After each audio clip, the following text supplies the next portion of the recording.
የምክክር ኮሚሽንና ብልጽግና እነሱ የሚሉትን ላንብበው መጀመሪያ። የብልጽግና ፓርቲ ማዕከላዊ ኮሚቴ ከትናንት ጀምሮ ይላል፣ ከትናንት በስቲያ በሉት በአዳማ ከተማ ስብሰባ በማካሄድ ላይ ይገኛል። በዚህ ስብሰባ ላይ ፓርቲው በብሔራዊ ምክክሩ ላይ ይዞት የሚቀርበው አቋም ይፋ ሆኗል። በዚህም መሰረት ዋና ዋናዎቹ አቋሞች የሚከተሉ ናቸው ይላል። አንደኛ፣ የአሁኑ የፌዴራሊዝም ስርዓት ፈርሶ ክልሎች በጂኦግራፊያዊ አቀማመጥና በኢኮኖሚ ትስስር መሰረት እንዲዋቀሩ ይላል። ይሄም አንቀጽ 39 በራስ የመወሰን እስከ መገንጠል መብት የሚለውን ይለውጠዋል። ሁለተኛ፣ ድሬዳዋና አዲስ አበባ የራሳቸው ራሱን የቻለ ክልል እንዲሆኑ ራሳቸው፣ ይህም አንቀጽ 49 ይለውጠዋል ነው የሚለው። የአዲስ አበባና የኦሮሚያ ግንኙነት፣ የድሬዳዋና የኦሮሚያ ግንኙነት የሚባለውን ነገር ማለት ነው። ሶስተኛ፣ መሬት የህዝብና የመንግስት ነው የሚለው ቀርቶ የግል ንብረት እንዲሆን ይላል። እንግዲህ አላቅም መሬቱን አንድ ገዛው ፈልጉት እንደሆነ ይሄ አንቀጽ 40 ላይ ህገ መንግስቱ አይሸጥም አይለወጥም የሚለው ነገር ነው። አራተኛ፣ የመንግስት አስተዳደር ስርዓት ከፓርላሜንታዊ ወደ ከፊል ፕሬዝዳንታዊ ሰሚ ፕሬዝዳንሻል እንዲቀየር፣ ይህም ማለት የጠቅላይ ሚኒስትር ስልጣን ቀርቶ ሀገሪቱ በፓርላማ በሚመረጥ በፕሬዝዳንት እንድትመራ። በተጨማሪም ክልሎች የሚመሰረቱት እንደቀድሞ በህዝበ ውሳኔ ሪፈረንደም ሳይሆን ጥያቄ ወደ ፓርላማ ቀርቦ በፕሬዝዳንቱ ፊርማ ብቻ ይጸድቃል ይላል። ይህ ማለት አንድ የኦሮሚያ ዞን ተገንጥሎ ራሱን የቻለ ክልል መሆን ወይም ሌላ ክልል መተካት ይፈልግ የህዝብ ውይይትና ውሳኔ ሳይጠይቅ በፓርላማ ድምፅና በአገሪቱ ፕሬዝዳንት ፊርማ ይፈጸማል ማለት ነው። በእነዚህ ቀናት የኦሮሚያን ክልል በ6 ቀጠናዎች ክፍሎች ለመክፈል የታቀደ አንድ ሰነድ ሲዘዋወር የነበረውን ሳታዩት አልቀራችሁም። ይህም አሁን ያለውን ፌዴራሊዝም ስርዓት ለማፍረስ ቅድመ ሁኔታዎችን የማመቻቸት እርምጃ መሆኑን ያሳያል የሚል ይሄ መረጃ ነው መት የወጣው። እንግዲህ እነዚህ መረጃዎች እንደምትመለከቷቸው ኢትዮጵያኒስቱ ኢትዮጵያ ኃይሎች ለረጅም ጊዜ ሲያቀነቅኑት ስናቀነቅነው እና የምንፈልጋቸው ፍላጎቶች ናቸው። እውነት ይሁን ውሸት ገና የምናያቸው ነው ነገሮቹ ማለት ነው። መረጃውን ደረሰን ብለው የሆነ ሰነድም የሚከፈል አንድ ምስል አይተሻል።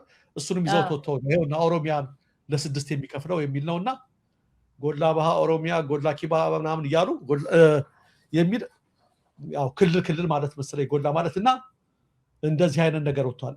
የእውነተኛ ነው አይደለም የሚለውን እናስቀምጠው ለጊዜው እንቶ እኛ እንትን አናደርግም። ነገር ግን ብልጽግና ይሄን ነገር አሁን ማድረግ ይችላል ወይ? ብልጽግና ለምን ይሄን አጀንዳ አሁን አመጣው? ዋና የሚፈለጉ ጥያቄዎች አስፈላጊ ነው። የኢትዮጵያ ህዝብ እና አብይ አህመድን በስልጣን እንኳን ደህና መጣችሁ ብሎ የተቀበላቸው በእንደዚህ አይነት ተመሳሳይ አጀንዳዎች ነው ይዘው የመጡት ያኔ የዛሬ 8 ዓመት እሱኑ አጀንዳ ለማግኘት ነው።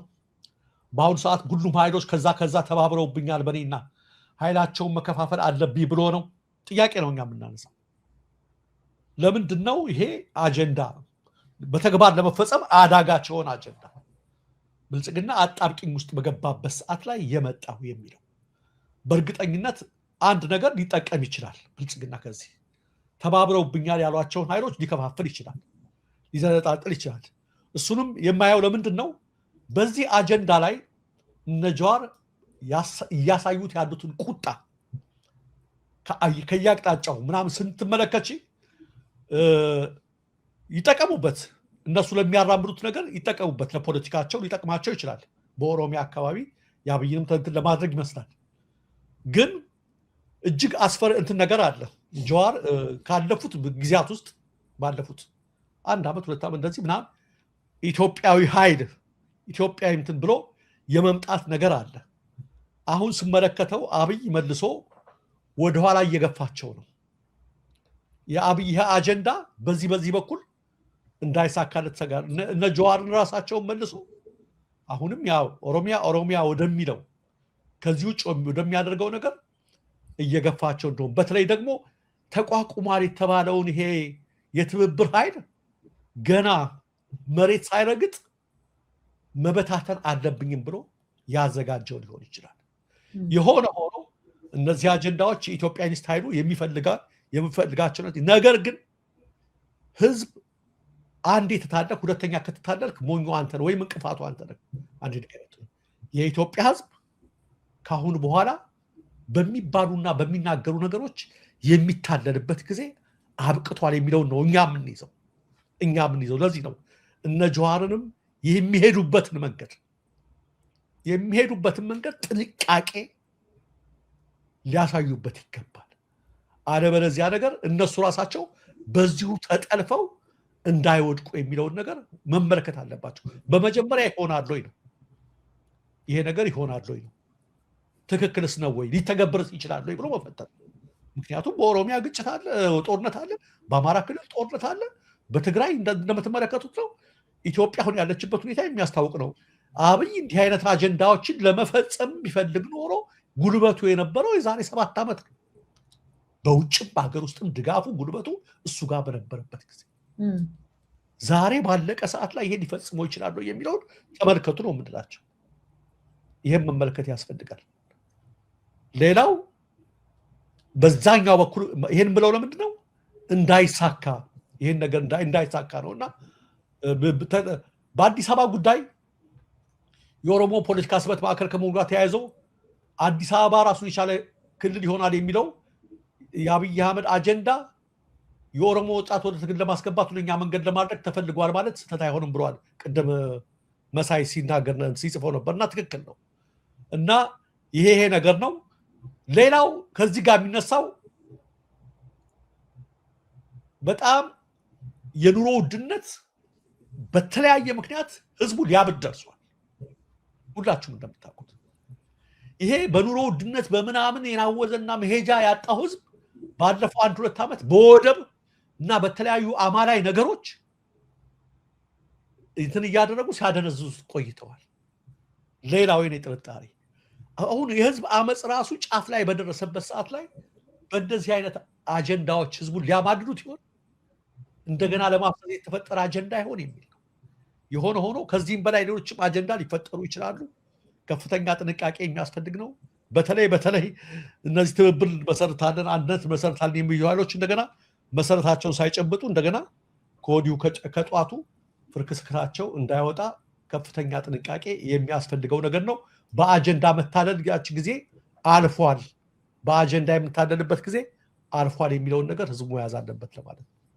መልካም። በነገር ላይ ያው ከውስጥ ከሚወጡ መረጃዎች ይሄ በዚህ በኩል የወጣው ነው። ከሚወጡ ደግሞ አማራ ክልልም እንደዚሁ ለ6 ይመስለኛል የመከፋፈል ፕላን እንዳለ ነው የሚታየው። ለምን መጀመሪያ ኦሮሚያ ላይ ካደረጉት በኋላ በሁሉም የምናደርገው ነው፣ እዛም አድርገናል፣ ስለዚህ እዚህ የምናደርጋለን ብሎ ለመምጣት ይቀላቸዋል። ለዚህ ነው ቀድመው ያንን አናውንስ ማድረግ ያልፈለጉት። አማራ ልትበት ነው ምናምን እንዳይባሉ ማለት ነው። አማራ ወዴት ይወስድናል? አሁን አንቺ ወደ ምን እንደወሰድሽ ታውቂያለሽ? መጥያስቲ ወደ ልዩ ኃይል ይፍረስ ነው የወሰድሽ። ልዩ ኃይል ይፍረስ ሲባል ታስታውሳላችሁ? ልዩ ኃይል አያስፈልግም የፌደራል ኃይል እንጂ ተባለና የፋኖ እንደውም መነሻ ጦርነቱ ምንድን ነው ታስታውሳላችሁ? ፋኖ ትጥቅፍታ የአማራ ልዩ ኃይል ይፍረስ። ስለዚህ አሁን እቺ በኦሮሚያ ላይ እየወጣቸው ያለችው አጀንዳ መቲ ጥሩ ሀሳብ ነው ያነሳችው። በኦሮሚያ ላይ እየተነሳች ያለችው አጀንዳ በተለያየ ቦታ ሽፋንም ሊሆን ይችላል። አማራ ክልል አስቸግሮታል። ለምን ጎንደር ራሱን የቻለ ክልል፣ ወሎ ራሱን የቻለ ክልል ቆይተናል ከሰማ ነው ሲሰራ የነበረውን ስራ። ስለዚህ በኦሮሚያ በተለያየ ነገር ይመጣና ሌላው ምን መሆን አስፈራ ይሆንና አማራን ለ7ም ለ8ም ሊከፈልም ይችላልና አሪፍ ሀሳብ ነው የመጣው። ልዩ ኃይልን አትርሱ። የልዩ ኃይል አያስፈልግም ተብሎ አይታችሁ ከሆነ ይሄው የአማራም ሳይፈርስባቸው ቀረ። ፋኖ ተነሳባቸው፣ መልሰው ሰበሰቡት። አፍርሰውት የነበረው ሰበሰቡት ፋኖ ተነሳባቸው። ባይሆን ኖሮ ግን የአማራው ክልል ብቻ ልዩ ኃይል ፈርሶ የሌሎች እንዳሉ ናቸው። መታለል ብላ ያመጣኸውም ነገር ማለት ነው እንዴ? ሁላችሁም አንድ ስትሮንግ የሆነ መከላከያ የሀገር ለሀገር መሰረት የሆነ መከላከያ ይመስረት ስትሉ አልነበር ወይ ምናምን የሚል ጥያቄ ሁሉ ይዘው መጥተው ነው። ልክ አሁን አብይ እንደሚለው ማለት ትላንትና ይሄን ብለዋል።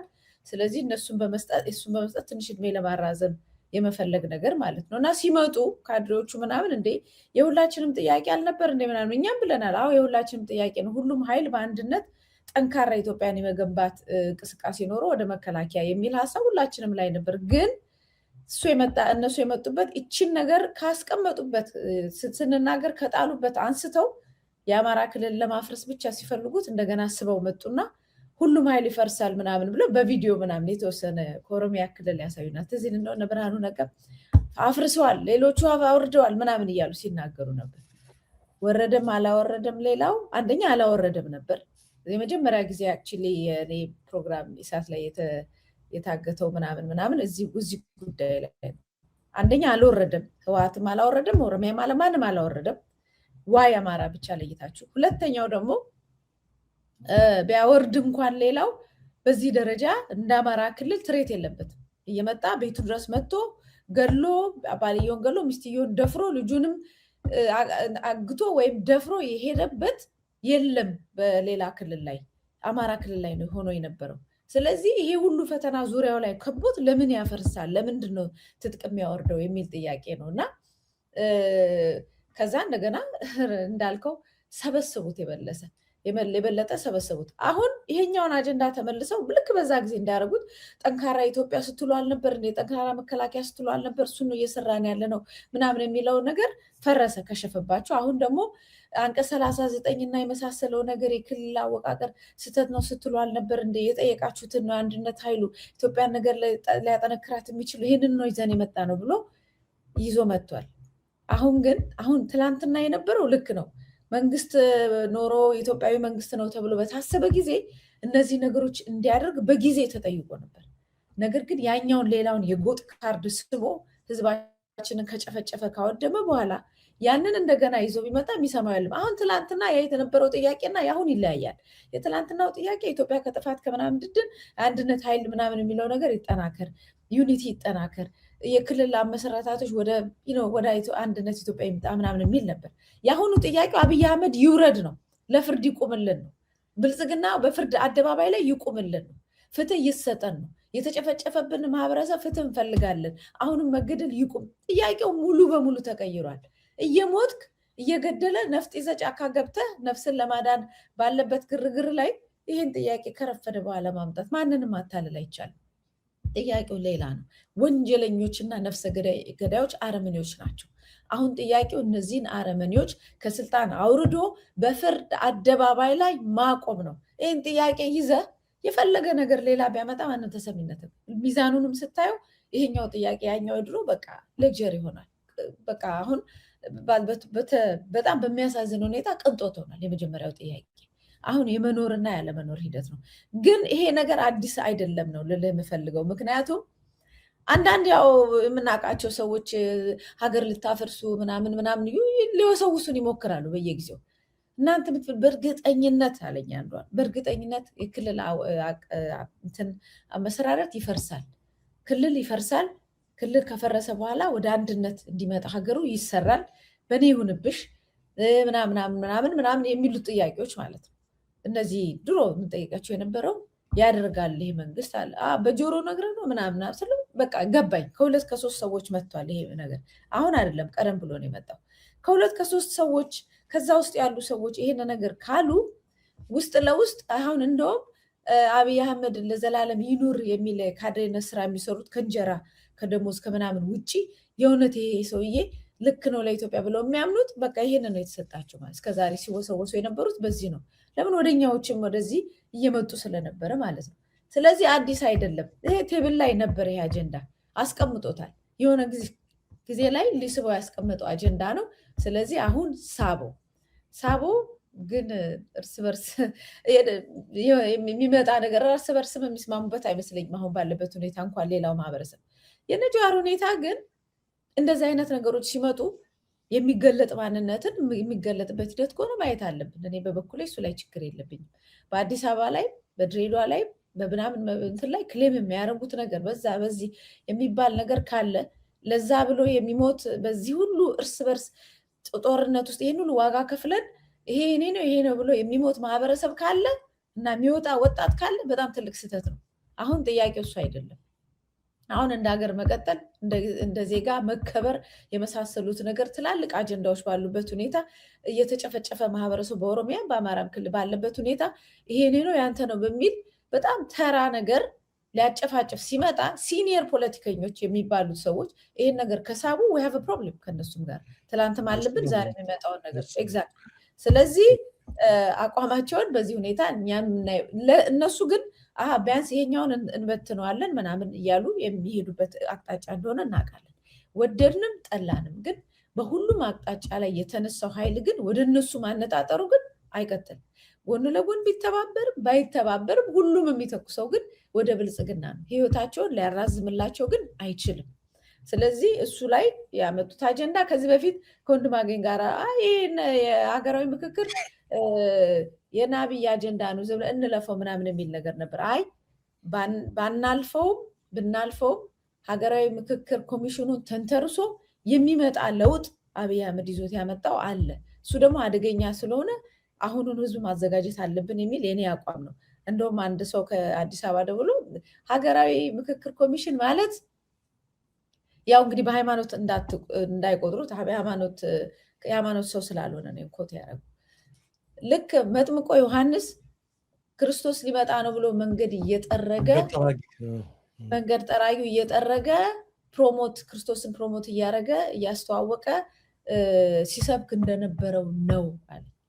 ምክንያቱም እሱን ጠራርገውለት እሱ ከዛ በኋላ እነሱ ባሉት መሰረት ህዝቡ በወሰነው መሰረት ህዝቡ ባመጣው አጀንዳ መሰረት ህዝቡ እጁን አውጥቶ በሰጠን ድምፅ መሰረት ይህንን ወስነናል ብለው ትላልቅ ውሳኔዎችን ያስቀምጣሉ።